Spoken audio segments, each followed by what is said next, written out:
you, that has been assigned to kill you, your deliverance from that is in your push. Hallelujah. So now we're back to the beginning. Your push is a process. It's not going to happen overnight.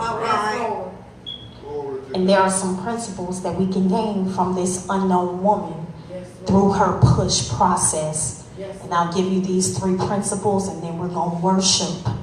The first principle, in order to endure your push process, your determination to push has to supersede your desire to quit. It is the very intent of the enemy to distract you and discourage you, so much so that you would give up before you ever see any of the blessings that God has already spoken over your life. In the natural, God has called some of us to be college graduates. He's called some of us to be entrepreneurs. He calls some of us to be millionaires, to be business owners. In the spiritual, he's called us to be healed in our minds and in our hearts. But because we look around and nothing around us is similar to or looks like anything that God has spoken over our lives, you're ready to quit and die in the process. My Lord. But a determination to push says, come hell or high water, I will push in the face of doubt. I will push in the face of fear. I will push against any and everything that speaks against any word that God has already spoken over my life. I will continue to push until I make it to Jesus. My God. In verses 25 through 27, it says, this woman had had a hemorrhage for 12 years and had endured much at the hands of physicians and had spent all that she had and was not helped at all, but rather grew worse. Verse 27 says, after hearing about Jesus, she came up in the crowd behind him and touched his cloak. I want you to think about this woman. First of all, this is mostly ladies. Ladies, I want you to think about those 3 to 5 to 7 days a month. How you feel during those days? Okay, I want you to make that 12 years of that. I want you to think about how you feel mentally, how you feel in your body. And this woman was in that type of condition, at her most fragile space, in her most weak point. And that's when she mustered up the last of all that she had and pushed her way to Jesus. Now I want you to think about the crowd that was following Jesus. Jesus was going around healing people. He was casting out demons. He was making blind people see. You doing all this? I got an issue. I need to see you too. This is the type of crowd in her weakest state that she was up against. But she didn't let any of that stop her from getting to Jesus. And I think about the things that happen to us these days that prevent us from going to Jesus, that we allow to prevent us from getting to our Savior, that we allow to come between us and our healing, us and our deliverance. And I learned from this woman that there is nothing when you are determined to make your way to Jesus, when you are determined not to quit in the push, when you are determined to receive everything that God has for you, there is nothing that will stop you from the push. Yes, you're going to face obstacles. Yes, it's going to get difficult. Yes, you're going to feel fatigued. Yes, you're going to feel weak. But your determination is enough to get you to the Savior.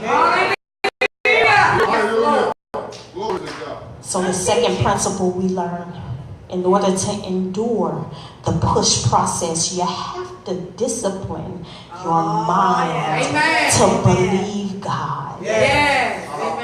Every battle we ever face begins in our mind. Whether we lose or win begins in our mind. Joyce Myers wrote a whole sermon series about it. A book, sees everything, the battlefield of the mind. And she said in this book that Satan knows if he can defeat us in our mind, he can defeat us in our experience. Come on. That's Verses right. 27 and 28 say, after hearing about Jesus, this woman came up in the crowd and touched his cloak, for she thought, if I just touch his garments, I will get well. Her healing, her deliverance, her liberation began in her mind. It started with what she thought. If she could just push her way through this crowd, if I could just move these people out of the way enough not to even have a conversation with him, not to even have him speak over my life, but if I could just touch what's connected to him, there's enough power in what's connected to him to get me my deliverance. Some of us need to get to what's connected to Jesus. Some of us need to get with these prayer warriors. Some of us need to get with our pastors and leaders. Some of us need to be committed to get to what's close to Jesus so we can get our deliverance.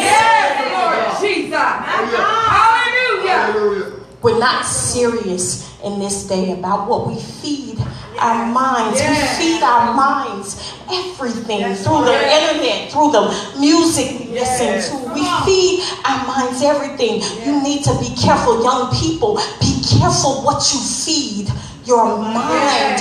It manifests in your life. It manifests in how you feel and what you do. What you think becomes your reality. That's right. Read your Bible. Study your Bible.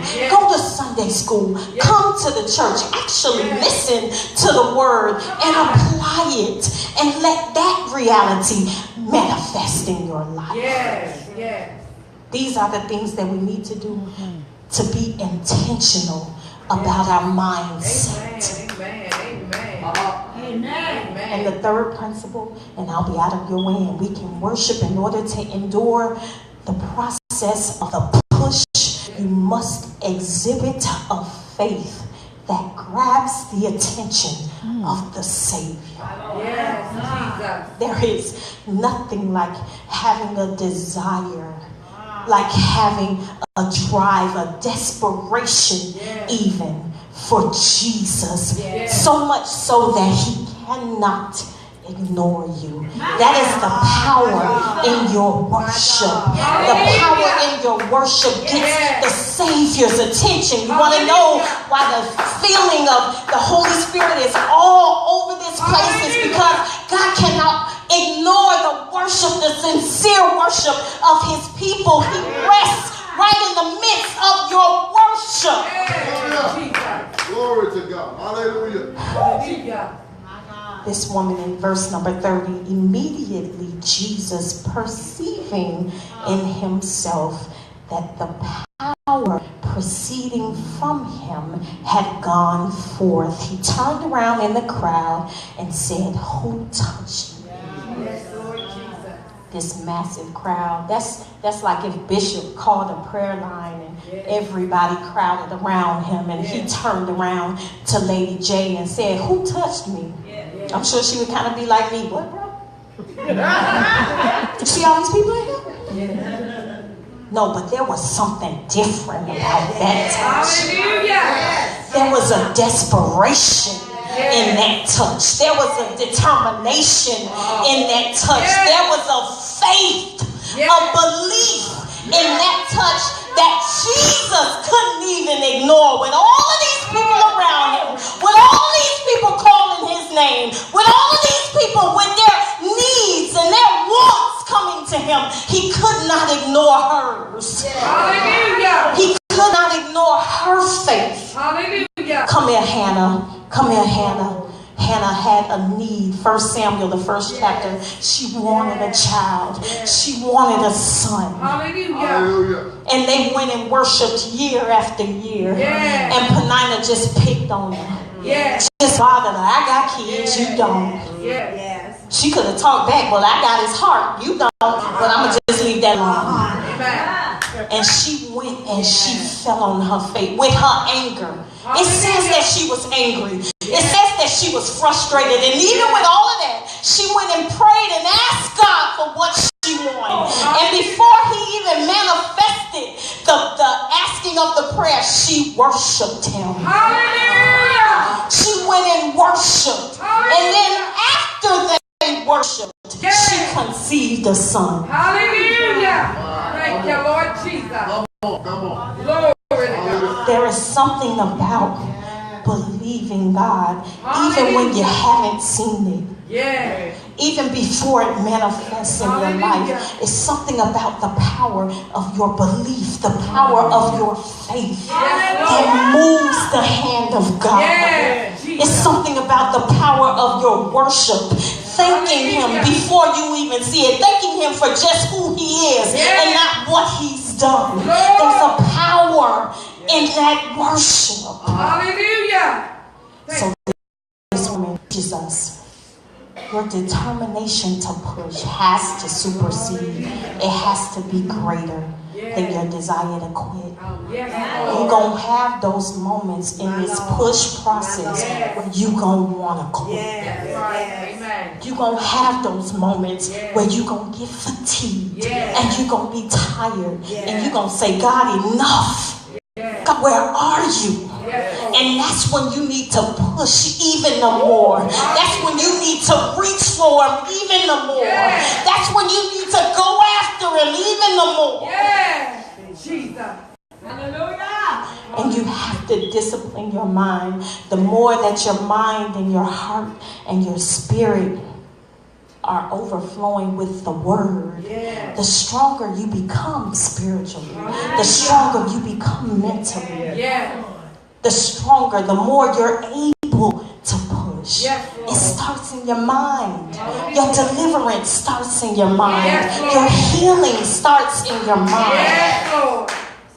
And the last principle, you have to exhibit a faith that grabs the attention of our Savior.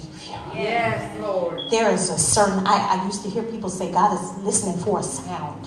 God is listening for a sound. Listen, God is looking for a heart that believes that everything that he said in his word shall come to pass. Amen. He's looking for those people. Yes. He's looking for the people that believe his word, that are not turned and are not so easily moved by the reality of what we see.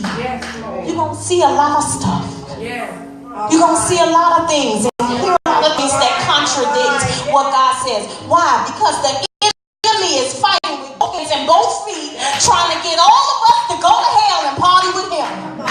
So he's on his job. But we need to be on ours. Yes, Lord. Yes. We need to be on our job. Yes, Jesus. If you could stand to your feet. Listen, I just want to pray quickly. Hallelujah. Glory to God. All of us are somewhere in this push process. All of us at some point have had those weak moments where we just want to give up. We're just tired. God, I don't understand what you're doing. I don't understand this process. Nothing looks like what you've spoken over my life. But I want to talk to that person. And I want to encourage that person. I want to encourage you that God has not forgotten you. I want to encourage you that God's word stands true forever. It cannot return to him void. If he spoke over your life, it will manifest. And I want to speak strength and courage into your spirit. No, it's not easy, but trust, it is worth it. The journey is worth it. The push is worth that immediate healing. The push is worth that immediate turnaround. The push is worth that immediate blessing that God has for you.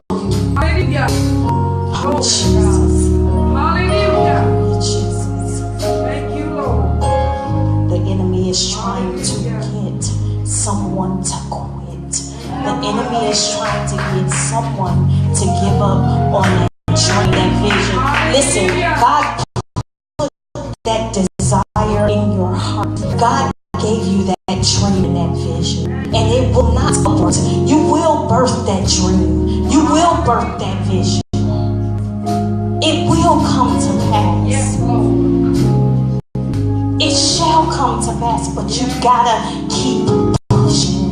You cannot give up on God. You cannot give up in the process. Hallelujah, Jesus.